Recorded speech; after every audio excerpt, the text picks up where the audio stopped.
আগে আমি অন্ধ ছিলাম, এখন আমার চোখ খুলে গেছে। অপবাদ দিচ্ছ? দাও। এখন আমি মানুষের রূপ চিনে ফেলেছি। আবেগের চশমা পরেছিলাম, এখন আমি স্পষ্ট দেখতে পাই। বিশ্বাস আর ভালোবাসার সুযোগ নিয়ে যারা পিঠে ছুরি মারে, যারা অপবাদ দেয়, তাদের কাছ থেকে দূরে থাকাটাই অনেক ভালো। দুনিয়াতে যারা মানুষের ভালো করবে, তাদের দোষের শেষ নাই। তাদের কোনো না কোনো কারণে তাদের অপবাদ শুনতেই হবে। আর তারা হচ্ছে মানুষের প্রয়োজনে শুধু ব্যবহার হয়, স্বার্থ শেষ হয়ে গেলে ছুঁড়ে ফেলে দেয়, আর তাদের দোষের কোনো শেষ থাকে না। দুনিয়াতে মানুষের যত ভালো করবেন আপনি, তার চাইতে দ্বিগুণ কষ্ট আর দ্বিগুণ অপবাদ আপনাকে দিবে মানুষ। এইটাই হচ্ছে মানুষের স্বভাব।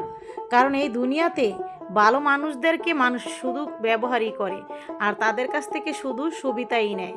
এরপরে হচ্ছে তাকে ছুঁড়ে ফেলে দিতে, তাকে অপবাদ দিতে, তাকে দোষ দিতে 2 মিনিটও লাগবে না। এমন এমন কথা বলবে যা আপনি বলেনও নাই, এমন এমন অপবাদ দিবে। কারো কাছে মনে করেন আপনার প্রিয় মানুষদের কাছে আপনাকে ছোট করার জন্য সে নিচে নামতে 2 মিনিটও ভাববে না। এর কাছ থেকে যখন দূরে চলে আসবেন, তাদের কাছ থেকে তাদের করা ব্যবহারের কারণে যখন আপনি চুপ হয়ে যাবেন, তখন ভাববেন না যে আপনি হেরে গেছেন। নীরব হয়ে যাওয়া মানি হচ্ছে হেরে যাওয়া না। নীরব হওয়া মানি হচ্ছে তাদের কাছ থেকে ফিরে আসা। পলিটিক্স, তাদের দুর্নীতির কাছ থেকে নিজেকে গুটিয়ে নেওয়া। হচ্ছে ঈদ, আজকে 28 রোজা। তো এখন হচ্ছে আজকে আমাদের বাড়ির শোকেসটা ক্লিন করা হচ্ছে। তো শোকেসের মধ্যে যে কাপড় আছে, গ্লাস আছে, প্লেট আছে, সেগুলোকে ক্লিন করা হচ্ছে। তো এই যে এগুলো হচ্ছে ক্লিন করার জন্য নেওয়া হচ্ছে। আর এখানে হচ্ছে শেফালি আন্টি এগুলোকে ক্লিন করতেছে।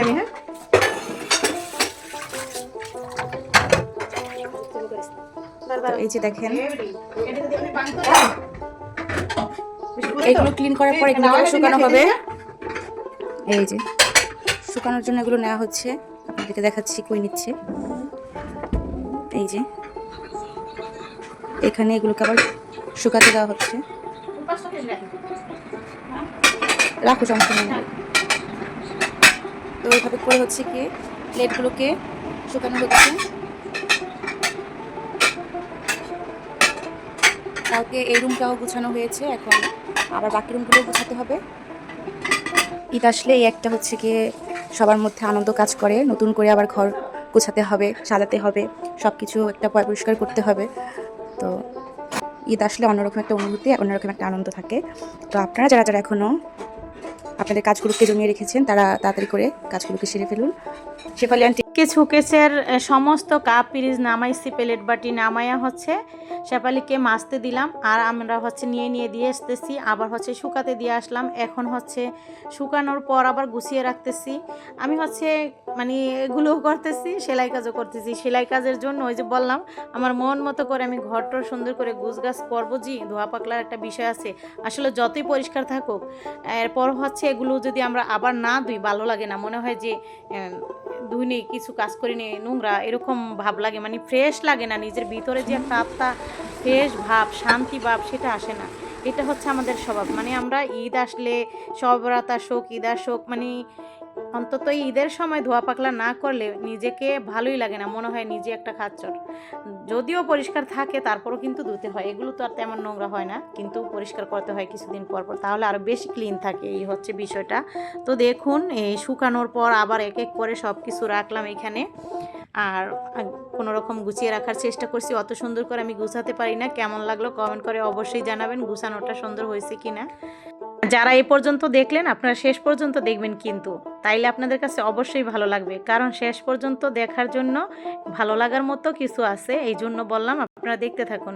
তো সব কিছু গুছগাছ করে ফেলেছি। এখন আপনাদের একটু দূর থেকে দেখিয়ে দিব যে কেমন হয়েছে বিষয়টা, এরকম গুছানোর পর কেমন লাগতেছে।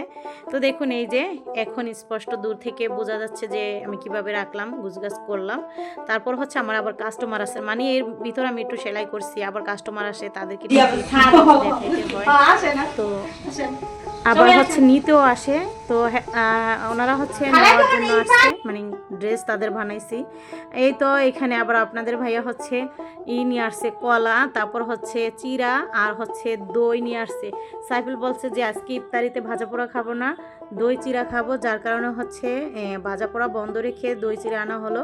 তো এখন এক একটা দইয়ের পাতিল নিচে রাখবো আর একটা উপরে রেখে দিব, কারণ এখন আর খাওয়া হবে না, দুইটা খেতে পারবো না, আসলে অত খাওয়া যায় না। ফল টল কাটা হয়েছে আর এক এক করে দইগুলোকে আপনাদের ভাইয়া চিরা ধুয়ে দিয়েছি।